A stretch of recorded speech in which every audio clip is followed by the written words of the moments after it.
കൂജന്തം രാമ രാമേതി മധുരം മധുരാക്ഷരം ആരുഹ്യ കവിതാശാഖ വന്ദേ വാൽമീകി കോകിലം ആപദാമപഹർത്താരം ദാതാരം സർവസമ്പദാം ലോകാഭിരാമം ശ്രീരാമം ഭൂയോ ഭൂയോ നമാമ്യം. ഹരിശ്രീ ഗണപതയേ നമഃ. അവിഘ്നമസ്തു. പ്രിയ കുടുംബാംഗങ്ങളെ, നമ്മുടെ രാമായണ യാത്ര എന്ന ഈ പാഠഭാഗത്ത് ഇന്ന് നമുക്ക് കഴിഞ്ഞ ദിവസം മനനം ചെയ്തതിൻ്റെ തുടർച്ചയായ ഭാഗമാണ് മനനം ചെയ്യേണ്ടതായിട്ടുള്ളത്. അപ്പോഴിവിടെ നാരദമുനി സാക്ഷാൽ ശ്രീരാമചന്ദ്രനെ കാണുവാൻ വേണ്ടി അയോധ്യയിലേക്ക് എഴുന്നള്ളിയെടുത്താണ് നമ്മൾ കഴിഞ്ഞ ഭാഗത്ത് മനനം ചെയ്തത്. അവിടെ വന്നപ്പോൾ സാക്ഷാൽ ശ്രീരാമചന്ദ്രനും ഭാര്യയായിട്ടുള്ള സീതാദേവിയും നാരദനെ സ്വീകരിച്ചിരുത്തി ആ കാൽക്കൽ സാഷ്ടാംഗം നമസ്കരിച്ച് അതിനുശേഷം അദ്ദേഹത്തിൻ്റെ കാലുകളും ഒക്കെ കഴുകിച്ച് നല്ല വിധത്തിൽ തന്നെ അവിടെ ഇരിക്കാനുള്ള ഇരിപ്പിടം കൊടുത്തു. അതിനുശേഷം അദ്ദേഹത്തിന് വെള്ളം കുടിക്കാൻ കൊടുത്തു, ഭക്ഷണം കൊടുത്തു. തുടർന്ന് നല്ലതുപോലെ സ്തുതിക്കുകയും ചെയ്തു. തുടർന്ന് എന്താണ് സംസാരിക്കുന്നത് എന്നുള്ളതാണ് നമുക്ക് ഇന്ന് മനനം ചെയ്യേണ്ടതായിട്ടുള്ളത്. എന്നാലിനി എന്തു കാര്യമെന്നു പുനരെന്നോടരുൾ ചെയ്യുക വേണം ദയാനിധേ. എന്തൊരു കാര്യം നിരൂപിച്ചെഴുന്നള്ളി സന്തോഷമുൾക്കൊണ്ടരുൾ ചെയ്യുകയും വേണം.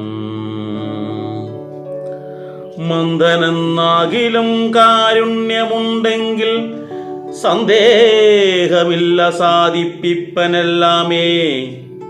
ഇത്തമാർക്കർണ്യ രഘുവരൻ തന്നോടും മുഗ്ധഹാസേന മുനിവരനാകിയ നാരദനും ഭക്തവത്സലനാം മനുവീരനെ നോക്കി സരസമരുൾ ചെയ്തു.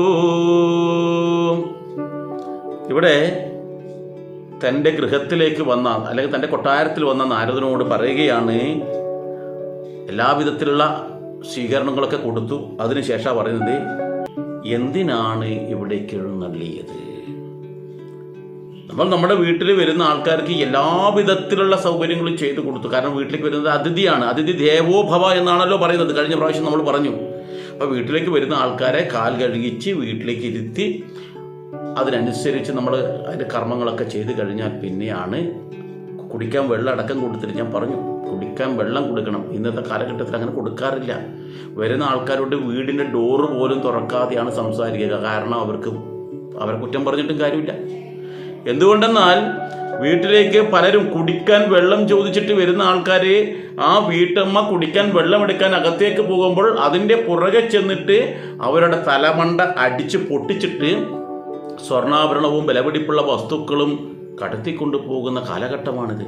അപ്പോൾ എന്ത് ധൈര്യത്തിലാണ് അവരോട് അകത്ത് കയറിയിരിക്കൂ, ഞാൻ നിങ്ങൾക്ക് ഭക്ഷണം വേണോ ചായ വേണോ എന്നൊക്കെ എന്ത് ധൈര്യത്തിൽ ചോദിക്കുക എന്നുള്ള ഭയം, അത് വലിയൊരു കാര്യമാണ്. കാലം മാറി. പക്ഷെ എന്നാലും നമ്മൾക്ക് പരിചയസമ്പന്നരായ ഒരാളാണ് വരുന്നതെന്നിരിക്കട്ടെ. ആ പരിചയസമ്പന്നരായ ആൾക്കാർ, ഇപ്പം നാരദനെ ശ്രീരാമചന്ദ്രൻ നല്ലതുപോലെ അറിയാം. അതുപോലെ പരിചയസമ്പന്നരായ ആൾക്കാരാണ് വീട്ടിലേക്ക് വരുന്നുണ്ടെങ്കിൽ ഇത്തരത്തിൽ ആദരിക്കപ്പെടേണ്ട ആൾക്കാരെ ആദരിക്കണം, ബഹുമാനിക്കപ്പെടേണ്ട ആൾക്കാരെ ബഹുമാനിക്കണം. അങ്ങനെയുള്ള ആൾക്കാർക്ക് നമ്മൾ പ്രത്യേകിച്ച് നമ്മളൊരു ഇരിപ്പിടം കൊടുക്കുന്നുണ്ട്. സ്വതവേ നമ്മുടെ വീട്ടിലേക്ക് വരുന്ന ആൾക്കാരെ എല്ലാവരും എല്ലാ സ്ഥലത്തും ഇരുത്താനും പാടില്ല. അതിൻ്റെ ഒക്കെ വ്യവസ്ഥയിൽ നമുക്ക് വേറൊരു അവസരത്തിൽ പറയാം. ഏതായാലും ഇങ്ങനെയൊക്കെ ചെയ്ത് വെള്ളമൊക്കെ കുടിക്കാനത് ഭക്ഷണമൊക്കെ കൊടുത്തതിന് ശേഷം ചോദിക്കുകയാണ്, അങ്ങ് വന്നത് എന്തിനാണെന്ന് ദയവായിട്ട് എന്നോട് അരുളി ചെയ്താലും. എന്തോ ഒരു കാര്യം ഉദ്ദേശിച്ചിട്ടായിരിക്കുമല്ലോ അങ്ങ് ഇവിടത്തേക്ക് വന്നിട്ടുണ്ടാവുക, അതൊന്ന് പറഞ്ഞാലും. ഞാൻ മന്ദനാണ് എന്ന് വെച്ചാൽ അല്പം കഴിവ് കുറവുള്ളതാണ്. കാരണം ഞാൻ അത്ര വലിയ ശ്രേഷ്ഠനൊന്നല്ല. സ്വയം പറയാണ്, ഞാൻ അത്ര വലിയ കാര്യഗൗരവമുള്ള ആളൊന്നല്ല. എന്നിരുന്നാലും അങ്ങയുടെ കാര്യങ്ങൾ എന്നോട് പറഞ്ഞാൽ എനിക്ക് പറ്റുന്നതാണെങ്കിൽ ഞാനത് സാധ്യമാക്കി തരാം. ഇങ്ങനെ നമ്മൾ പറയാവൂ. നമ്മൾക്ക് എപ്പോഴും വെച്ചാൽ നമ്മൾ എന്താ വേണ്ടത് വെച്ചാൽ ഞാൻ നടത്തിത്തരാം എന്ന് ഒരിക്കലും പറയരുത്. അങ്ങനെ പറഞ്ഞു കഴിഞ്ഞാൽ ഏതെങ്കിലും കാരണവശാൽ നമ്മൾക്കത് സാധ്യമാക്കാൻ പറ്റിയിട്ടില്ല എങ്കിൽ നമ്മുടെ വാക്കിന് വിലയുണ്ടാവില്ല, അവിടെ വിശ്വാസം നഷ്ടപ്പെടും. അപ്പോൾ നമുക്ക് 100% സാധ്യമാകുന്ന കാര്യം മാത്രം ഏറ്റെടുക്കുക, അങ്ങനെയുള്ള കാര്യങ്ങൾക്ക് മാത്രം വാക്ക് കൊടുക്കുക. ഇവിടെ ശ്രീരാമചന്ദ്രൻ എന്താണ് പറഞ്ഞിരിക്കുന്നത്? എനിക്ക് പറ്റുന്നതാണെങ്കിൽ ഞാൻ ചെയ്തു തരാം എന്ന വിധത്തിലാണ്. അപ്പോൾ അതങ്ങ് എന്നോട് പറയൂ എന്ന് പറയുന്നു. ഏതായാലും അവിടുന്ന് ആ ഭക്തവത്സലനായിട്ടുള്ള ശ്രീരാമചന്ദ്രനെ നോക്കിയിട്ട് വളരെ സരസമായി ചിരിച്ചും കൊണ്ട് നാരദൻ പറഞ്ഞു. എന്താ പറഞ്ഞെന്നറിയോ? എന്തിനിന്നെന്നെ മോഹിപ്പിപ്പതുന്നു നീ, സന്തതം ലോകാനുകാരികളായതി ചാതുര്യമുള്ളൊരു വാക്കുകളേറ്റവും മാധുര്യമോടു ചൊല്ലിയിടുന്നതിങ്ങനെ,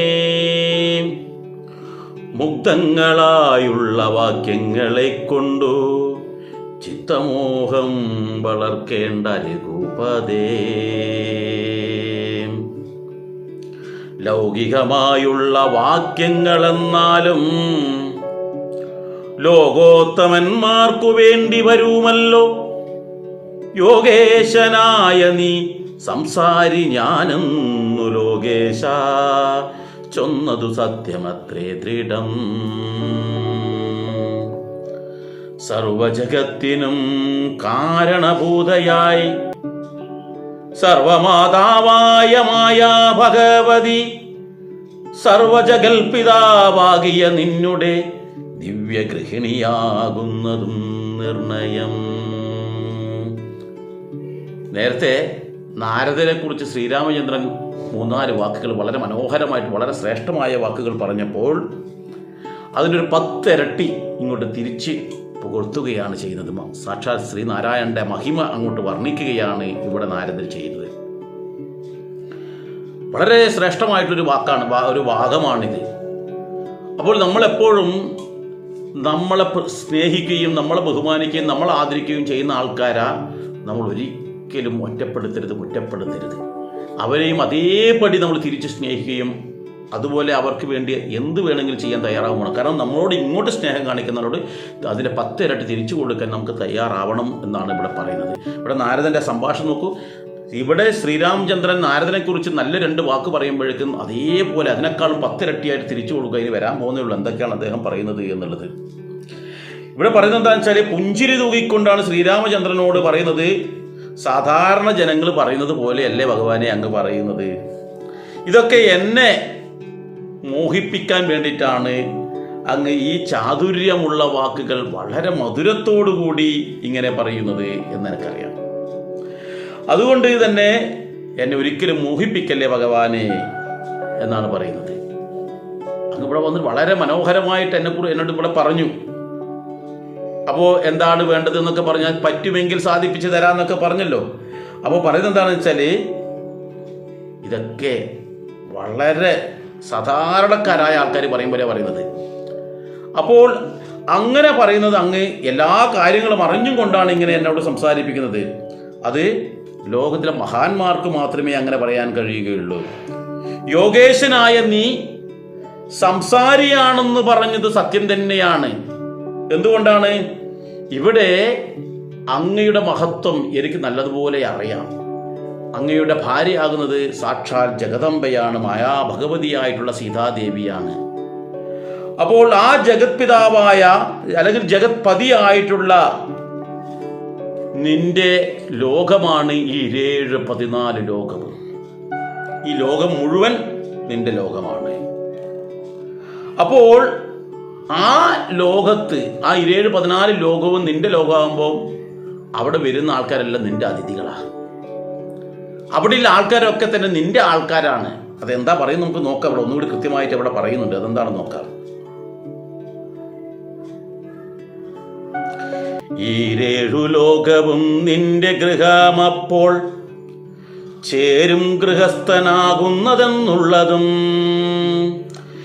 നിന്നുടെ സന്നിധി മാത്രേണ മായയിൽ നിന്നു ജനിക്കുന്നു നാനാ പ്രജകളും. ഇവിടെ പറയുന്ന 17-14 ലോകവും നിന്റെ ഗൃഹമാണ്. ആരത്? സാക്ഷാൽ നാരായണൻ്റെത്. അപ്പോൾ ആ ഗൃഹത്തിൽ, കാരണം എൻ്റെ വീട് എന്ന് പറയുമ്പോൾ ഇവിടുത്തെ വീടിൻ്റെ നാഥൻ ഞാനാണല്ലോ. അപ്പോൾ ഈ 17-14 ലോകത്തിൻ്റെയും നാഥൻ ആരാ? സാക്ഷാൽ നാരായണൻ തന്നെയാണ്.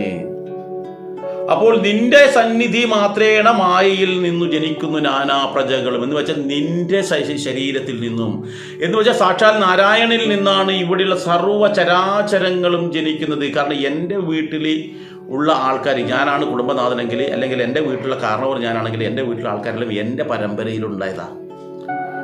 അതുപോലെ തന്നെയാണ് ഈ 17-14 ലോകങ്ങളുടെയും നാഥനായിട്ടുള്ള നാരായണൻ്റെ അംശത്തിൽ നിന്നാണ്, നാരായണനിൽ നിന്നാണ് സർവചരാചരങ്ങളും ഇവിടെ ഉണ്ടായിട്ടുള്ളത്. അപ്പോൾ ഇവിടുത്തെ മാതാവും പിതാവും ആരാ? സാക്ഷാൽ നാരായണൻ തന്നെയാണ്. നമുക്കറിയാൻ പറ്റും ഇവിടുത്തെ ലോകത്തെ ഇതിൽ ഈ പറയുന്ന ശ്രീരാമചന്ദ്രന്റെ പൂർവികൻ ആരാണെന്ന് നോക്കിക്കഴിഞ്ഞാൽ അതും മഹാവിഷ്ണുവാണ്. ഈ നാരദന്റെ പൂർവികൻ ആരാന്ന് നോക്കിക്കഴിഞ്ഞാൽ അതും മഹാവിഷ്ണുവാണ്. മഹാവിഷ്ണുവിൽ നിന്നാണ് ഓരോ തലമുറകൾ ഉണ്ടായതെന്നൊക്കെ നമ്മൾ കഴിഞ്ഞ ഭാഗത്ത് പഠിച്ചിട്ടുണ്ട്. അതുകൊണ്ട് അതിനെക്കുറിച്ച് ഞാൻ കൂടുതലായിട്ട് പറയുന്നില്ല. അപ്പോൾ നിന്റെ ഈ ഗൃഹനാഥനായിട്ടുള്ള നിന്നുടെ സാന്നിധ്യം കൊണ്ടാണ്, അല്ലെങ്കിൽ നിന്റെ സാന്നിധ്യം കൊണ്ടുള്ള ആ മായയിൽ നിന്നാണ് സകല ജീവജാലങ്ങളും ജനിക്കുന്നത് എന്നാണ് പറയുന്നത്. എന്ന് വെച്ചാൽ ബ്രഹ്മദേവൻ മുതൽ പുൽക്കുടി വരെയുള്ള എല്ലാ ചരാചരങ്ങളും നിന്റെ സന്താനങ്ങളാണ്. നീ സംസാരിയാണെന്ന് പറഞ്ഞത് ശരിയാണ്. ഈ ലോകത്തിലെ സകല ചരാചരങ്ങളുടെയും പിതാവ് നീ തന്നെയാണ്.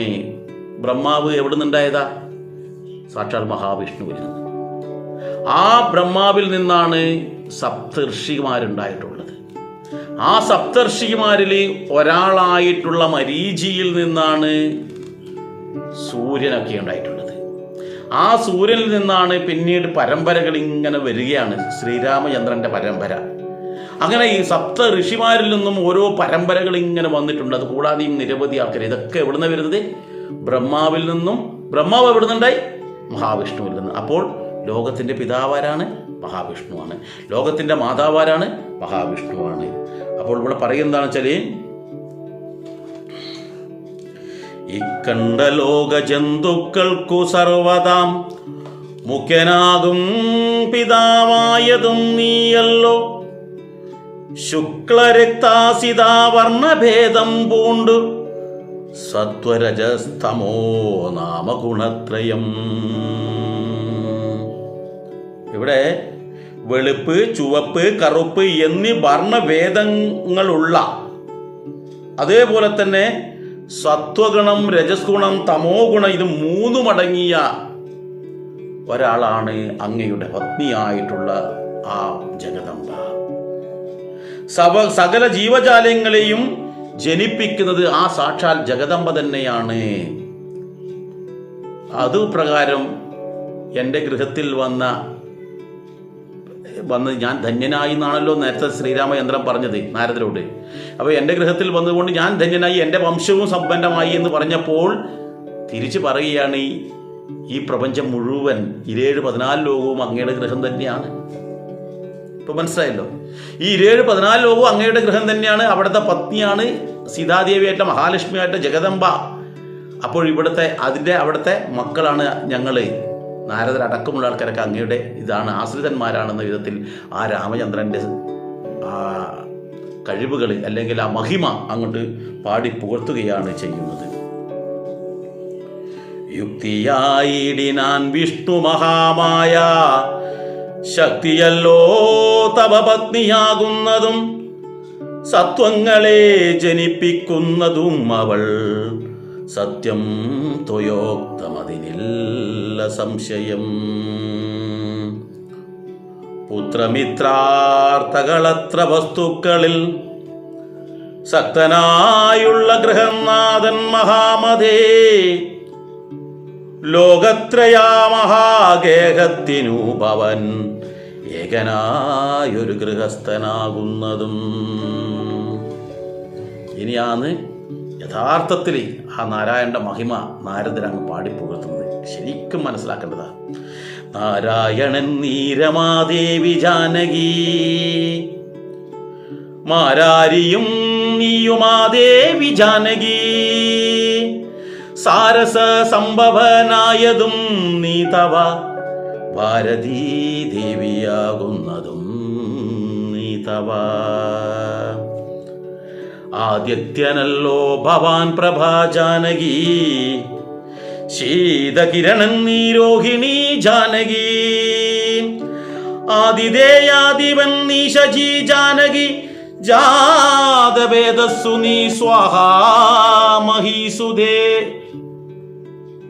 ജാതവേദസ്സു നീ സ്വാഹാ മഹീസുധാ.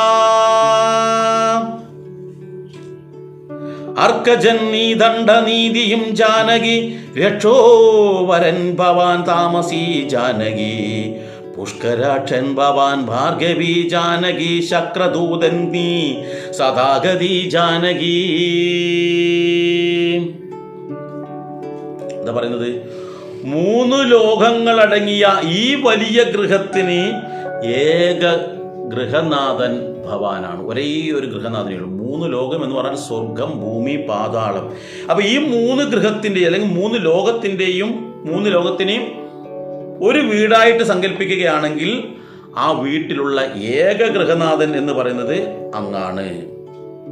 അപ്പൊ അങ്ങ് നാരായണനും സീത ലക്ഷ്മി ദേവിയുമാണ്. ഇനി അങ്ങ് പരമേശ്വരനാണെങ്കിൽ സീതാദേവി പാർവതീ ദേവിയാണ്.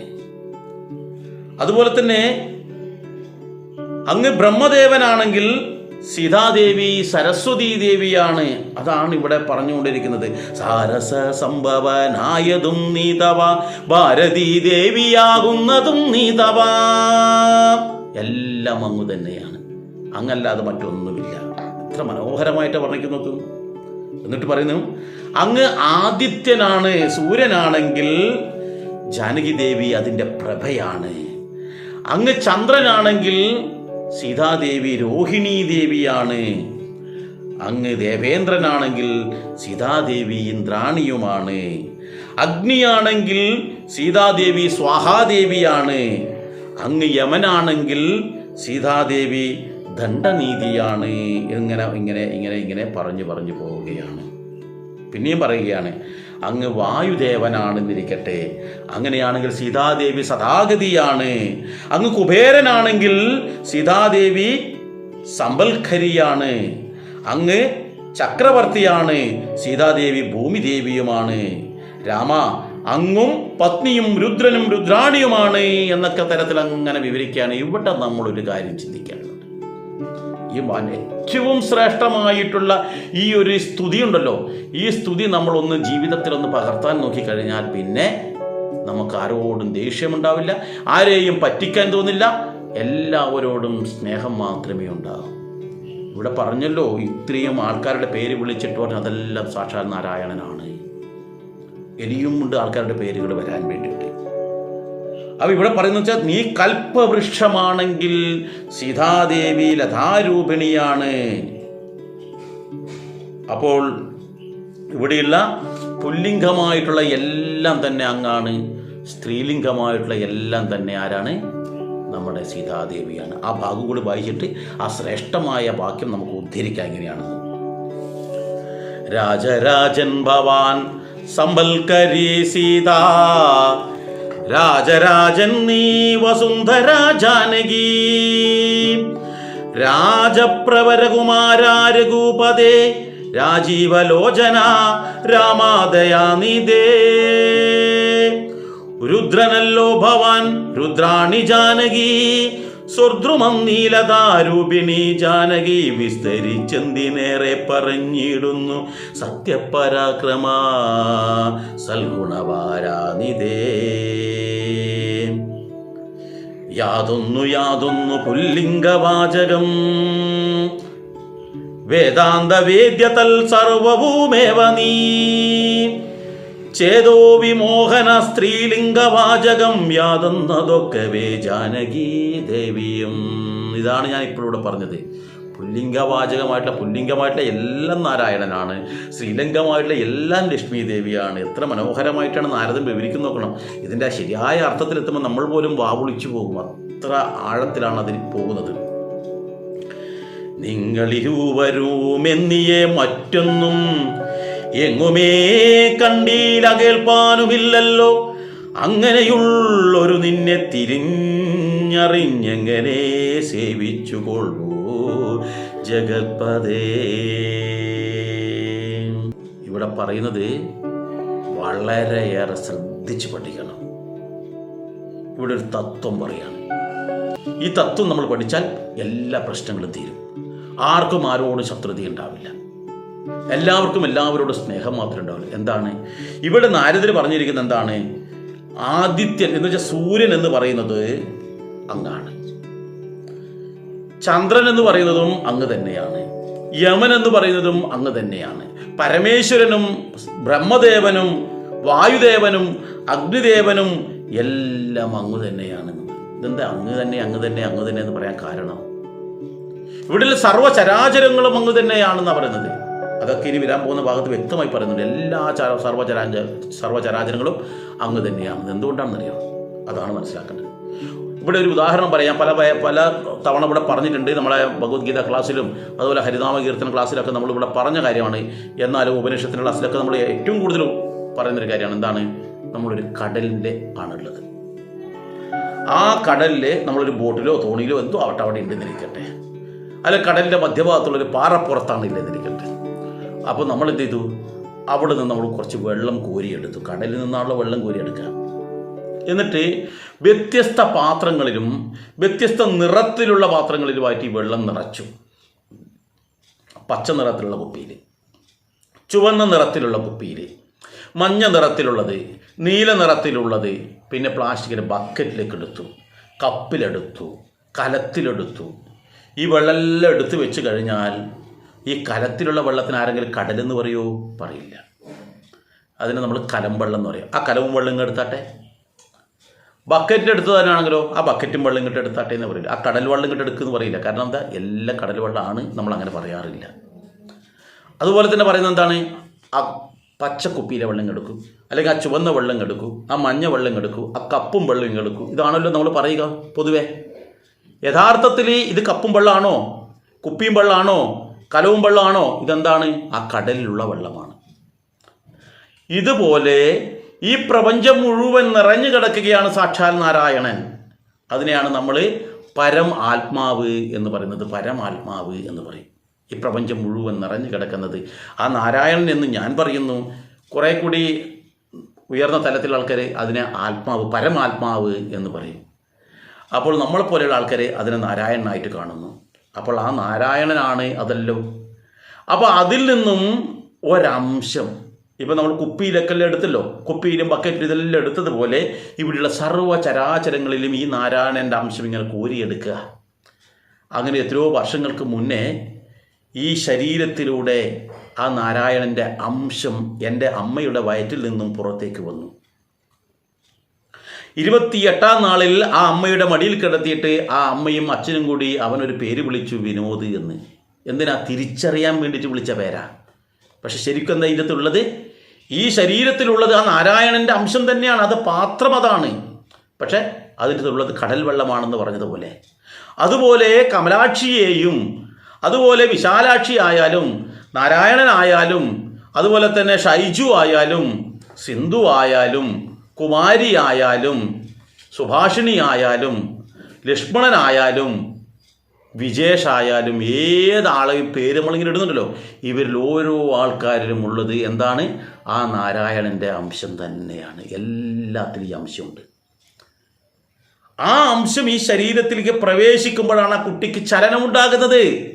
അച്ഛൻ അമ്മയുടെ ഗർഭപാത്രത്തിലേക്ക് ബീജത്തെ കൊടുത്തു. ആ ബീജം അവിടെ നിന്ന് വളരുമ്പോൾ ചലനം ഉണ്ടാകുന്നില്ല. അമ്മ പറയുന്നില്ല ചവിട്ടുന്നു എന്നൊക്കെ പറയാറില്ല ഗർഭപാത്രത്തിൽ നിന്ന്. ആ അംശം അതിലേക്ക് എത്തുമ്പോഴാണ് ആ ചലനം അമ്മയ്ക്ക് അറിയപ്പെടുന്നത്. ആ അവസരത്തിൽ അവിടുന്ന് പുറത്തേക്ക് വന്നപ്പോൾ ഇതിനെന്തെങ്കിലും പേര് വിളിക്കണ്ടേ?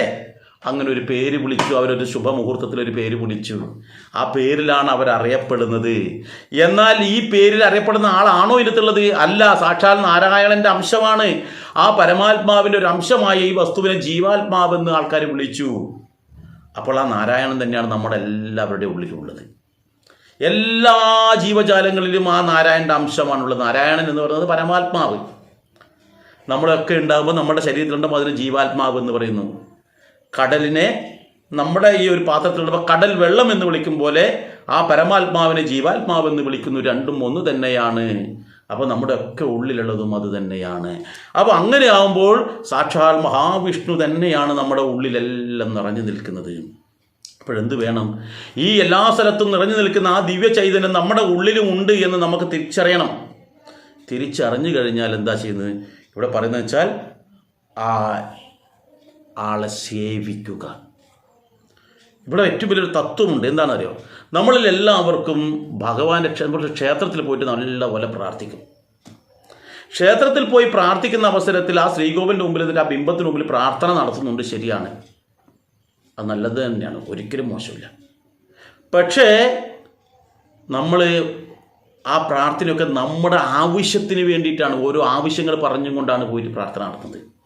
എൻ്റെ കുട്ടിക്ക് നല്ലപോലെ പരീക്ഷയ്ക്ക് മാർക്ക് കിട്ടണം, എൻ്റെ ഭർത്താവിൻ്റെ അസുഖം മാറ്റി കൊടുക്കണം, എൻ്റെ വീടിൻ്റെ പണി പെട്ടെന്ന് പൂർത്തിയാക്കി തരണം, അതുപോലെ എൻ്റെ മകളുടെ കല്യാണം പെട്ടെന്ന് നടക്കണം, അല്ലെങ്കിൽ അടുത്ത വീട്ടിലെ ആളുടെ തലയിൽ ഇടി വീഴണം, അവരെ പാമ്പ് കടിക്കണം. ഇങ്ങനെയുള്ള പലതരത്തിലുള്ള പ്രാർത്ഥനയായിരിക്കും ഉണ്ടാവുക. ഒന്നുകിൽ നമുക്ക്, അല്ലെങ്കിൽ മറ്റുള്ളവർക്ക് ദുരിതം ഉണ്ടാക്കാൻ വേണ്ടിയിട്ട്. ഇതാണല്ലോ പ്രാർത്ഥന. എന്നാൽ ശരിക്കും നമ്മൾ ചെയ്യേണ്ടതെന്നറിയോ? ഏറ്റവും ശ്രേഷ്ഠമായ ഒരു ആനന്ദത്തിലേക്ക് നമ്മൾക്ക് എത്താൻ കഴിയണമെങ്കിൽ, ആ മോക്ഷത്തിലേക്ക് എത്തണമെന്നുണ്ടെങ്കിൽ നമ്മൾ ചിന്തിക്കേണ്ടത് എല്ലാം നാരായണനാണെന്നറിഞ്ഞ് ആ നാരായണനെ അങ്ങോട്ട് സേവിക്കാം. ആ നാരായണനെ അങ്ങോട്ട് സേവിക്കുമ്പോൾ നമ്മളൊന്നും തിരിച്ച് പ്രതീക്ഷിക്കരുത്. ഒന്നും തിരിച്ച് പ്രതീക്ഷിക്കാത്തതിനെയാണ് സേവനം എന്ന് പറയുന്നത്. അതുകൊണ്ടാണ് നമ്മളിവിടെ പറയുന്നത് മാനവ സേവയാണ് മാധവ സേവ എന്ന്. എന്താണ് മാനവ സേവ? ഈ മാനവനായിട്ടുള്ള, അല്ലെങ്കിൽ ഇവിടെയുള്ള സർവ്വചരാചരങ്ങളിലും ആ വിഷ്ണുവിൻ്റെ അംശമാണുള്ളത്, നാരായണൻ്റെ അംശമാണുള്ളത്. അപ്പോൾ ആ നാരായണനെ നമുക്ക് സേവിക്കാൻ പറ്റിയാൽ എന്തായിരിക്കും അവസ്ഥ? എല്ലാം ഭംഗിയായി. അപ്പോൾ നമ്മളിങ്ങനെ യാത്ര പോവുകയാണ്, പെട്ടെന്നാണ് ഒരു ആക്സിഡൻ്റ് അവിടെ കാണുന്നത്. ഒരാൾ ചോരയിൽ കുളിച്ച് കിടക്കുന്നത്. ഭഗവാൻ, ഇത് എൻ്റെ മുന്നിൽ കാണാൻ കാരണം എന്താണ്? ഇത് എൻ്റെ മുന്നിൽ കാണാൻ കാരണം ആ ഭഗവാനെ സേവിക്കാൻ എനിക്കൊരു അവസരം തരികയാണ്. ഒരു പരീക്ഷണമാണ്. ഞാൻ അവിടെ പോകുമില്ലെന്നില്ല. അപ്പോൾ ഈ പരീക്ഷണത്തിൽ ഞാൻ പരാജയപ്പെട്ടുകൂടാ. ഞാൻ ഇപ്പം തന്നെ ആ ഭഗവാൻ തന്നെ ഒരു രൂപത്തിൽ, ഭഗവാനാണല്ലോ എല്ലാ അംശത്തിലുള്ളത്. അപ്പോൾ ആ ഭഗവാൻ എന്നെ പരീക്ഷിക്കാൻ വേണ്ടി എൻ്റെ മുമ്പിൽ ഇങ്ങനെ ഒരു അപകടത്തിൽപ്പെട്ട് കിടക്കുന്ന പോലെ കാണിക്കുകയാണ്. ഞാൻ അതിന് തക്കതായ രീതിയിൽ പ്രതികരിക്കണം എന്നുള്ളത് കൊണ്ട് തന്നെ അവരെ വാരിയെടുക്കുന്നു, ഹോസ്പിറ്റലിൽ എത്തിക്കുന്നു. കാരണം എന്താ? ഇത് സാക്ഷാൽ നാരായണൻ്റെ ലീലയാണ്. നാരായണൻ തന്നെയാണ് നമ്മുടെ മുന്നിലേക്ക് ഇങ്ങനെ വന്നിട്ടുള്ളത് എന്ന് കരുതി അതിനെ വാരിയെടുത്ത് ഹോസ്പിറ്റലിൽ എത്തുക. എന്താ ചിന്തിക്കേണ്ടത്? ഭഗവാനെ, എനിക്ക് ഇത്രയെങ്കിലും ചെയ്യാൻ പറ്റിയല്ലോ. ഇതാണ് നാരായണ സേവ, ഇതാണ് മാനവ സേവ എന്ന് പറയുന്നത്. അപ്പോൾ അങ്ങനെ നമ്മൾ അവർക്ക് വേണ്ടുന്ന സമയം ചെലവിട്ട് അവർക്ക് വേണ്ടുന്ന കാര്യങ്ങൾ ചെയ്തു കൊടുക്കുമ്പോൾ യഥാർത്ഥത്തിലുള്ള വഴിപാടായി, യഥാർത്ഥത്തിലുള്ള പ്രാർത്ഥനയായി, യഥാർത്ഥത്തിൽ നാരായണനെ സേവിക്കുന്നത് അതാണ്. നമ്മൾ പല ആൾക്കാരും, പല ഉദ്യോഗസ്ഥന്മാരൊക്കെ ആയിരിക്കും നമ്മുടെ ഓഫീസിലേക്ക് വരുന്നത് നാരായണനാണ് എന്ന് നമ്മൾ തിരിച്ചറിയണം, അല്ലെങ്കിൽ നാരായണിയാണെന്ന് തിരിച്ചറിയണം. ആ തിരിച്ച് അറിഞ്ഞു കഴിഞ്ഞാൽ, അല്ലെങ്കിൽ അങ്ങനെ ചിന്തിച്ചും കൊണ്ട് അടുത്ത് വരുന്ന ആളുടെ സ്നേഹത്തോടു കൂടി പെരുമാറാൻ കഴിയണം. അത് ഏത് മേഖലയിലായാലും, പോലീസ് ഓഫീസറാവട്ടെ, ബാങ്കിലെ ജീവനക്കാരനാവട്ടെ, താലൂക്ക് ഓഫീസിലെ ജീവനക്കാരാവട്ടെ, ഏത് മേഖലയിൽ ജോലി ചെയ്യുന്ന ആൾക്കാരായാലും നമ്മുടെ അരികിലേക്ക് വരുന്നതെല്ലാം തന്നെ നാരായണന്മാരാണ് എന്ന് ചിന്തിക്കുകയാണെങ്കിൽ നമുക്ക് ആരോടും പരിഭവം ഉണ്ടാവില്ല, ആർക്കും നമ്മളോടും പരിഭവം ഉണ്ടാവില്ല. കാരണം എന്താ? നമ്മൾ ആരോടും മോശമായിട്ട് പെരുമാറില്ല. എന്തുകൊണ്ട് പെരുമാറില്ല? അത് അവർ നാരായണനാണ്. ആ നാരായണനെ സേവിക്കാൻ വേണ്ടി എനിക്കൊരു അവസരം കിട്ടിയിരിക്കുകയാണ് എന്നുള്ള ചിന്തയോടുകൂടി ഇതാ ഒരു അപേക്ഷയുണ്ട് എന്ന് പറയുമ്പോൾ ചിരിച്ചും കൊണ്ട്, ഇതാരാ? സാക്ഷാൽ നാരായണൻ തന്നെയാണ്. നാരദൻ വന്ന സമയത്ത് സാക്ഷാൽ ഈ ശ്രീരാമചന്ദ്രൻ ഇങ്ങനെ പറയുമ്പോൾ നാരദൻ ചിരിച്ചും കൊണ്ടാണ് ഈ കാര്യങ്ങളൊക്കെ പറയുന്നത്. നിങ്ങൾ ആരാന്ന് എനിക്കറിയാം, നിങ്ങൾ സാക്ഷാൽ നാരായണൻ തന്നെയാണ്, ഈ ജഗൽപിതാവാണ്, ഇവിടെയുള്ള എല്ലാം അങ്ങ് തന്നെയാണ്. നാരദന് കൃത്യമായിട്ടറിയാം, പക്ഷെ നമ്മൾക്ക് ആർക്കും അറിയില്ല. അതുകൊണ്ട് തന്നെ നമ്മൾ ഇങ്ങോട്ട് വരുമ്പോൾ നിങ്ങൾക്ക് കാര്യം സാധിപ്പിച്ച് തരണമെങ്കിൽ ഇത്ര പൈസ തരണം, ഇല്ലെങ്കിൽ പറയും നാളെ വരും, മറ്റന്നാൾ വരും, അവർ ലീവാണ്, ഇവർ ലീവാണ് എന്നൊക്കെ പറയും. നമുക്ക് കേവലം ഒരു ഒപ്പ് കൊണ്ട് ചെയ്യേണ്ട കാര്യം മാത്രമേ ഉള്ളൂ. ഇനി അതല്ല, വേറെ ഏതെങ്കിലും തരത്തിൽ നമ്മുടെ അരികിലേക്ക് വരുന്ന ഒരു നേരത്തെ ഭക്ഷണത്തിന് വേണ്ടി വരുന്ന ആൾക്കാരുണ്ടാവും.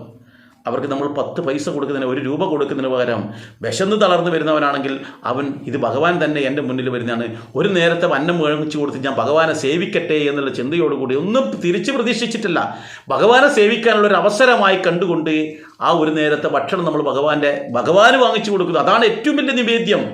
വിശക്കുന്നവന് ഒരു നേരത്തെ അന്നം വാങ്ങിച്ചു കൊടുക്കാൻ പറ്റുമോ, അതാണ് ഏറ്റവും വലിയ നിവേദ്യം. ആ നിവേദ്യത്തോളം വരില്ല മറ്റൊന്നും.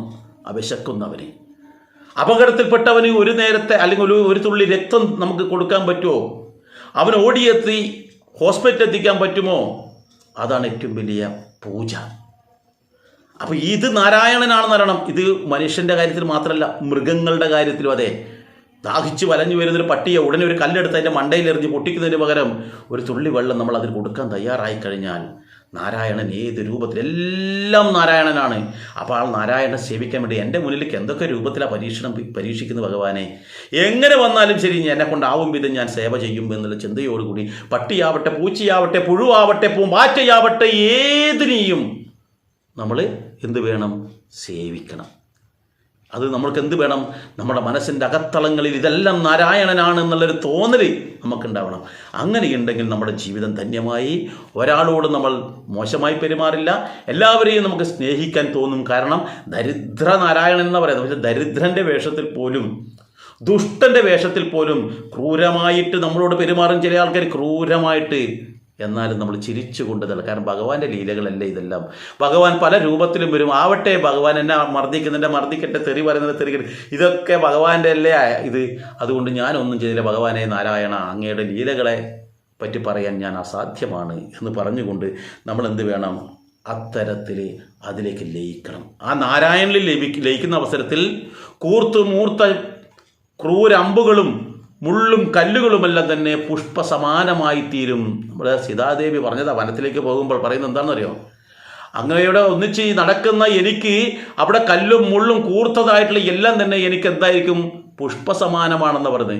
അതുപോലെ നാരായണൻ്റെ ചിന്തകൾ വെച്ച് നടക്കുന്ന നമ്മൾക്ക് എത്ര വലിയ പ്രയാസം വന്നാലും, ബുദ്ധിമുട്ട് വന്നാലും, കഷ്ടപ്പാട് വന്നാലും, ദുരിതങ്ങൾ വന്നാലും അതെല്ലാം തന്നെ പുഷ്പസമാനമായി തോന്നും. എന്ത് വേണം? പക്ഷേ നാരായണനാണ് ഇതെല്ലാം ചെയ്യിക്കുന്നത് എന്നൊരു തോന്നൽ നമുക്കുണ്ടാവണം. ഏതായാലും അടുത്ത ഭാഗത്തേക്ക് നമുക്ക് നോക്കാം. മായയായി മൂടി മറഞ്ഞിരിക്കുന്നൊരു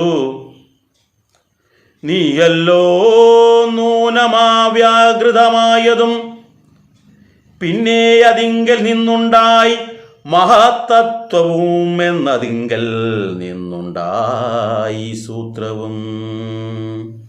സർവാത്മകമായ ലിംഗമതിങ്കൽ നീ ഉർവീപതേ പുനരുണ്ടായി ചമഞ്ഞതും എന്നത് അഹങ്കാര ബുദ്ധി പഞ്ചപ്രാണനിന്ദ്രിയജാല സംയുക്തമായൊന്നല്ലോ. ജന്മമൃതി സുഖദുഃഖാദികളുണ്ടു, നിർമ്മലന്മാർ ജീവനെന്നു ചൊല്ലുന്നതും ചൊല്ലാവതല്ലാത നാദവിദ്യാഖ്യയെ ചൊല്ലുന്നു കാരണോപാധിയെന്നു ചില. സ്ഥൂലവും സൂക്ഷ്മവും കാരണമെന്നതും മൂലമാം ചിത്തത്തിനുള്ളൊരൂപാധിത്രയം എന്നിവറ്റാൽ വിശിഷ്ടം ജീവനായതും അന്യൂനനാം പരൻ ത്വദ്വിയുക്തൻ വിഭോ. സർവപ്രപഞ്ചത്തിനും ബിംബഭൂതനായി, സർവോപരിസ്ഥിതനായി, സർവസാക്ഷിയായി, തേജോമയനാം പരൻ പരമാത്മാവു രാജീവലോചനാകുന്ന നീയല്ലോ. നിങ്കൽ നിന്നുണ്ടായി വരും നിധി ലോകങ്ങൾ, നിങ്കൽ പ്രതിഷ്ഠിതമായിരിക്കുന്നതും നിങ്കലത്രേ ലയിക്കുന്നതുമൊക്കവേ നിൻകളിയാകുന്നതൊക്കെ ഓർക്കുംവിധോ. കാരണമെല്ലാറ്റിനും ഭവാൻ നിർണയം, നാരായണ നരകാരേ നരാധിപ. ജീവനും രഞ്ജുവിങ്കൽ സർപ്പമെന്നുള്ള ഭാവന കൊണ്ടു ഭയത്തെ വഹിക്കുന്നു.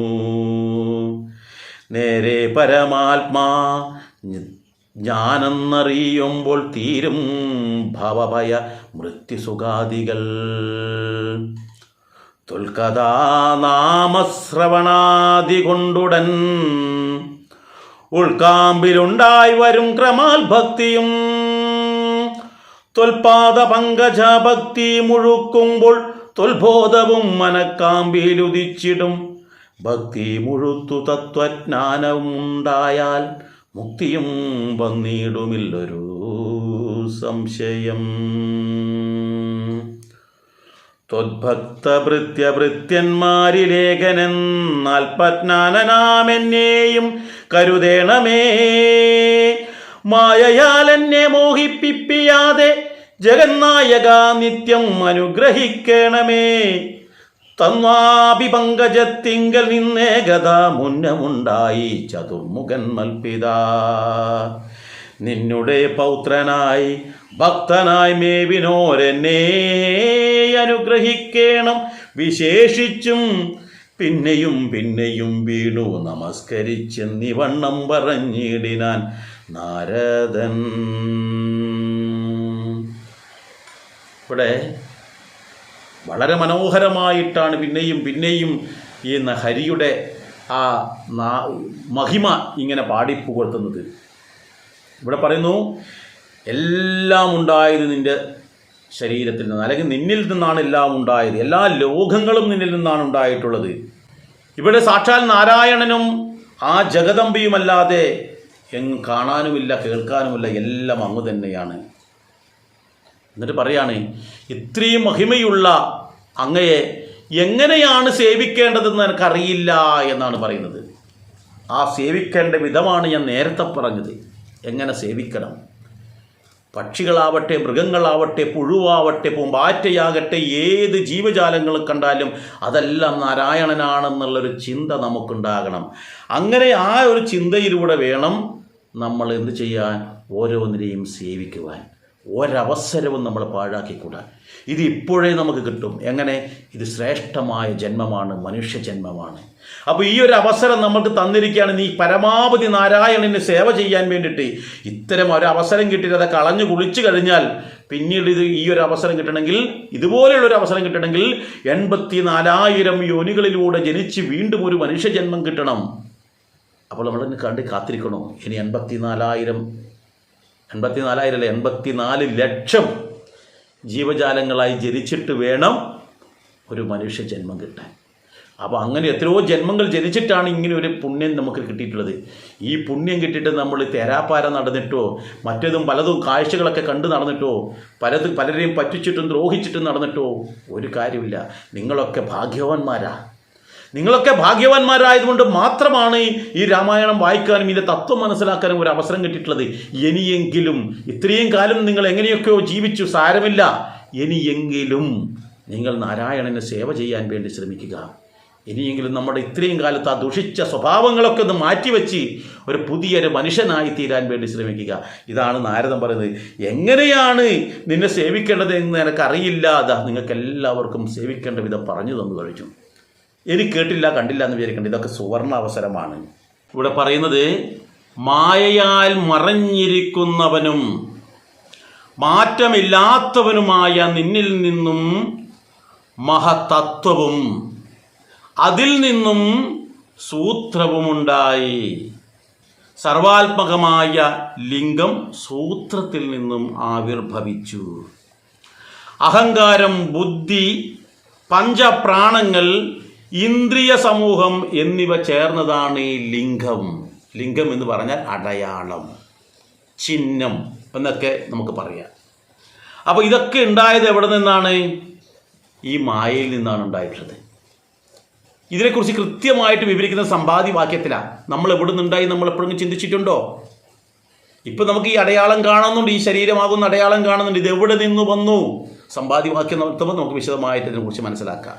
വലിയൊരു തത്വമാണ് ഇവിടെ പറഞ്ഞു വരുന്നത്. അപ്പോൾ ഇത് അമ്മയുടെ ഗർഭപാത്രത്തിൽ എത്തിയതേ നമുക്കറിയില്ല. അവിടെ നിന്ന് എങ്ങനെ വന്നു എന്ന് കൂടി ചിന്തിക്കാനുണ്ട്, അവിടെ എങ്ങനെ എത്തി എന്നുള്ളത്. അപ്പോൾ അങ്ങനെ ഇവിടെ എത്തി ആ ശരീരം പുറത്തേക്ക് വന്നു. ആ ശരീരത്തിലാണ് അഹങ്കാരവും ബുദ്ധിയും പഞ്ചപ്രാണനും ഇന്ദ്രിയങ്ങൾ. എന്താ ഇന്ദ്രിയങ്ങൾ? 5 പ്രാണേന്ദ്രിയങ്ങളും 5 കർമ്മേന്ദ്രിയങ്ങളും ഒക്കെ ഉണ്ടല്ലോ, ഇതൊക്കെ ഈ അടയാളത്തിലാണുള്ളത്, ഈ ലിംഗത്തിലാണുള്ളത്. ലിംഗം എന്ന് പറഞ്ഞാൽ അടയാളം, തിരിച്ചറിയാനുള്ള ഒരു ചിഹ്നം. ഈ ശരീരത്തിന് അല്ലെങ്കിൽ ഈ അടയാളത്തിന് ജനനവും മരണവും സുഖവും ദുഃഖവും എല്ലാം ഉണ്ട് ഇതിന്. അപ്പോൾ ഇതിനെ ഈ ശരീരത്തിലുള്ള ഇതിനെ ചില ആൾക്കാർ, ഈ ശരീരത്തിലുള്ള ആ നിയന്ത്രിക്കുന്ന ഒരു ഇതുണ്ടല്ലോ, അതിനെ ചില ആൾക്കാർ പറയും ജീവൻ എന്ന് പറയും. ഇതിനെക്കുറിച്ച് വിശദമായിട്ട് നമുക്ക് സമ്പാദ്യവാക്യം നോക്കേണ്ടത് കൊണ്ട് ഞാനിവിടെ അതിനെക്കുറിച്ച് വിശദമായിട്ട് പറയുന്നില്ല. കാരണം രണ്ടും ഏകദേശം വളരെ ചേർന്ന് കിടക്കുന്ന വലിയൊരു തത്വമാണ് എന്നുള്ളത് കൊണ്ട് തന്നെ. അപ്പോൾ ഈ ജീവനായിട്ടുള്ള ഇത് അനന്തമാണ്, അതിൻ്റെ വ്യാപ്തി ഒന്നും പറയാൻ പറ്റില്ല. അതെല്ലാം സാക്ഷാൽ നാരായണൻ തന്നെയാണ് എന്ന് മാത്രം മനസ്സിലാക്കുക ഇപ്പോൾ. അപ്പോൾ നമ്മുടെ ഉള്ളിലുള്ള ഇപ്പം ഒരു പെൺകുട്ടി ഗർഭിണിയാകുമ്പോൾ ആ ഗർഭിണീൻ്റെ ഉള്ളിലേക്ക് നാരായണൻ്റെ അംശമാണ് വരുന്നത്. ഇതൊക്കെ ഞാൻ നേരത്തെ പറഞ്ഞു, ഇവിടെ വരുന്നതിന് മുമ്പേ തന്നെ ഞാനത് പറഞ്ഞു. ആ അംശത്തിന് ജീവനെന്നും ജീവാത്മാവെന്നും പറയുന്നു എന്നൊക്കെ പറഞ്ഞു. അപ്പോൾ ആ ജീവാത്മാവാണ് ഇവിടെ നമ്മളെ എല്ലാവരും നിയന്ത്രിച്ചു കൊണ്ടിരിക്കുന്നത്. ഇപ്പോൾ നമ്മൾ തിരിച്ചറിയുക എന്താണ് വേണ്ടത് എന്നുള്ളത്. എന്താണ് വേണ്ടത് എന്ന് നമ്മൾ തിരിച്ചറിഞ്ഞിട്ട് അതിനനുസരിച്ച് ജീവിക്കുവാനുള്ളൊരു സുവർണാവസരമാണ് ഈ ഒരു ഭാഗത്ത് വായിക്കുമ്പോൾ നമ്മൾക്ക് ഉണ്ടാവുന്നത്. അതുകൊണ്ടാണ് പറയുന്നത് ജഗന്നായക നിത്യം അനുഗ്രഹിക്കണമേ എന്ന് പറയുന്നത്. ഇവിടെ വീണ്ടും അത് പറയാണ്, അങ്ങയുടെ നാഭി പങ്കജത്തിങ്കൽ നിന്നേകതാ മുന്നമുണ്ടായി ചതുർമുഖൻ മൽപിതാവ്. നാഭി പങ്കജം എന്ന് പറഞ്ഞാൽ പൊക്കിൾക്കൊടിയിൽ നിന്നുള്ള ആ താമരയിൽ നിന്നാണ് ചതുർമുഖനായിട്ടുള്ള ബ്രഹ്മാവ് ഉണ്ടായിട്ടുള്ളത്. അദ്ദേഹത്തിൻ്റെ മകനാണ് ഞാൻ എന്ന് വെച്ചാൽ അങ്ങയുടെ കൊച്ചുമോനാണ് ഞാൻ എന്നിവിടെ നാരദൻ പറയുന്നു. അതുകൊണ്ട് തന്നെ അങ്ങനെയുള്ള എന്നെ ഒന്ന് അനുഗ്രഹിക്കണേ ഭഗവാനെ എന്ന് പറഞ്ഞ് പിന്നെയും പിന്നെയും അവിടെ വീണ് നമസ്കരിച്ചിട്ട് നാരദൻ ആനന്ദ ബാഷ്പത്തോടുകൂടി അടുത്ത കാര്യം പറയുകയാണ്. അടുത്ത കാര്യം നമുക്ക് അടുത്ത ദിവസം നോക്കാം. ഇവിടെ ചിന്തിക്കേണ്ടത് നമ്മുടെ മുന്നിലുള്ളതെല്ലാം നാരായണനാണെന്നുള്ള ചിന്ത നമുക്ക് എപ്പോഴും ഉണ്ടാകണം. പുരുഷന്മാർ ചിന്തിക്കുക ഭാര്യയും മകളും അമ്മയും സഹോദരിയും സഹോദരനും എല്ലാവരും. സ്ത്രീയാണെങ്കിൽ ഭർത്താവായിട്ടുള്ള ആളായാലും സഹോദരനായാലും അച്ഛനായാലും അയൽവാസിയായാലും എല്ലാവരും ആരാ? സാക്ഷാൽ നാരായണനാണ്. നാരായണൻ പല രൂപത്തിൽ നമ്മുടെ മുന്നിലേക്ക് വരുന്നു. അത് മകനായിട്ടാവാം, അയൽവാസിയായിട്ടാവാം, ശത്രുവായിട്ടാവാം, ഭർത്താവായിട്ടാവാം, അച്ഛനായിട്ടാവാം, അമ്മയായിട്ടാവാം, ഭാര്യയായിട്ടാവാം, പല രൂപത്തിലാവാം. വീട്ടിലേക്ക് വരുന്ന പട്ടിയാവാം, റോഡ് വക്കിൽ കിടക്കുന്ന പട്ടിയാകാം, പൂച്ചയാകാം, അരിച്ചു കിടക്കുന്ന ഏതെങ്കിലും വയോവൃദ്ധനെ നമ്മൾ കാണുന്നുണ്ടെങ്കിൽ ഇതൊക്കെ നാരായണൻ്റെ ലീലകളാണ്. നിങ്ങൾക്കിപ്പോൾ ഒരു അവസരം തരികയാണ്, ഇത് എപ്പോൾ സേവനം ചെയ്തോളൂ. ഇപ്പോൾ സേവനം ചെയ്യുകയാണെങ്കിൽ ഇതൊരു പുണ്യമാണ്, ഇതൊരു അവസരമാണ് എന്ന ചിന്തയോടുകൂടി അത് നാരായണൻ തന്നെ പല രൂപത്തിലും കിടക്കുന്നുണ്ടാവും എന്ന് കരുതി നമ്മളാണ് അവരെ ശുശ്രൂഷിക്കാൻ തയ്യാറായാൽ നിങ്ങളുടെ ജീവിതം മോക്ഷത്തിലേക്ക് എത്താൻ വേറെ ഒന്നും ചെയ്യണ്ട. ഒരു മക്കളും പരികർമ്മം ചെയ്യണ്ട. നമ്മുടെ മക്കൾ നമ്മളെ ഏത് തരത്തിൽ നോക്കുന്നു നമ്മൾക്കിപ്പോൾ ചിന്തിക്കാനൊന്നും കഴിയില്ല. ഈ തരത്തിൽ എല്ലാം നാരായണനായി കാണുന്നവർക്ക് പെട്ടെന്ന് തന്നെ മോക്ഷത്തിലേക്ക് എത്താൻ പറ്റും. പിന്നീട് അവരെന്നും നിത്യമായിട്ടുള്ള ഒരു ആനന്ദം, അതാണ് മോക്ഷം. എപ്പോഴും ആനന്ദം നൽകുന്നതാണ് മോക്ഷം. ആ നിത്യമായിട്ടുള്ള ഒരു മോക്ഷത്തിലേക്ക് അല്ല ആനന്ദത്തിലേക്ക് എത്തണമോ ഇപ്പോൾ ചെയ്യണം നമ്മൾ പ്രവൃത്തി. ഇന്നു മുതൽ മാറ്റം വരുത്തണം. എന്നാൽ വിജയിച്ചു. അപ്പോൾ എന്ത് വേണം? ഈ ഒരു അവസരം കൃത്യമായി ഉപയോഗിക്കുക. ഇനി ഇതിൻ്റെ അടുത്ത ഭാഗം നമുക്ക് അടുത്ത ദിവസം നോക്കാം. ഇതുപോലുള്ള നിരവധി വാക്കുകൾ അല്ലെങ്കിൽ നിരവധി കാര്യങ്ങൾ നമുക്ക് രാമായണത്തിൽ നിന്ന് കിട്ടാനുണ്ട്. രാമായണം എന്ന് പറയുന്നത് വെറുതെ വായിച്ചു പോകേണ്ട ഒന്നല്ല. എന്താണ്? അതിൻ്റെ അകത്തളങ്ങളിലുള്ള ആ അമൂല്യമായിട്ടുള്ള അമൃതിനെ നമ്മൾ വാരി കുടിക്കണം. എന്നാൽ മാത്രമേ രാമായണം പഠിച്ചു എന്ന് പറയാൻ പറ്റും. ഇത് വായിച്ചിട്ടല്ല, ഇത് ജീവിതത്തിൽ പകർത്താൻ നമുക്ക് കഴിയണം. രാമായണം മുഴുവൻ വായിക്കണം. ഇന്ന് വായിച്ച ഈ ഒരു ഭാഗം മാത്രം വായിച്ചാൽ തന്നെ രാമായണം വായിച്ചതിൻ്റെ പൂർണ്ണത നമുക്ക് കിട്ടും. നാരായണൻ എന്നറിയാൻ വേറൊന്നും വേണ്ട, അതാ പറയുന്നത്. ഏതായാലും അടുത്ത ഭാഗത്തിനായി കാത്തിരിക്കുക. എല്ലാവർക്കും നന്ദി, നമസ്കാരം.